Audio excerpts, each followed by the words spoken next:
দুই নারী শিক্ষার্থীকে দেখে হাসাহাসি করেছিল এমন অভিযোগে ছুরিকাঘাতে হত্যা করা হয় প্রাইম এশিয়া বিশ্ববিদ্যালয়ের শিক্ষার্থী পারভেজকে। ইতিহাসে নারীরা খুব কমই সরাসরি সহিংসতার সাথে জড়িয়েছে, কিন্তু আড়ালে থেকে ষড়যন্ত্র উস্কে দিয়েছে এমন প্রমাণ ইতিহাসের প্রায় প্রতিটি পাতায় ছড়িয়ে আছে। বাংলার ঘসটি বেগম থেকে শুরু করে অটোমান সুলতানদের অন্দরমহলের ষড়যন্ত্রে নারীর সম্পৃক্ততা রয়েছে। প্রত্যেক প্রাণীকেই প্রকৃতি কিছু শক্তি দিয়েছে। যে প্রাণীর বেশি শক্তি নেই সে প্রাণী বাঁচে বুদ্ধি দিয়ে। তেমনি নারীর ফিজিক্যাল ফাইটিং পাওয়ার না থাকলেও সে যুদ্ধ চালিয়ে যায় পুরুষকে দিয়ে। আমাদের আজকের ভিডিও উদরপিণ্ডি বুধুর ঘাড়ে। পারভেজ নবাব প্রাইম এশিয়া বিশ্ববিদ্যালয়ের একজন ছাত্র।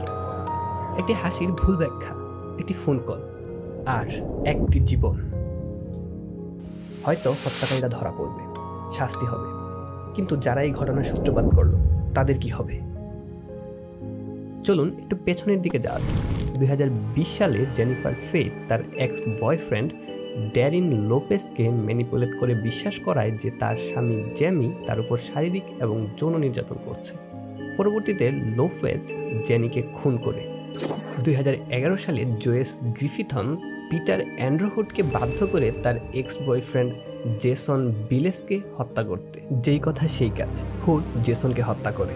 পরবর্তীতে পুলিশের কাছে ধরা পড়ে হুড স্বীকার করে সে কিভাবে ম্যানিপুলেট হয়েছিল।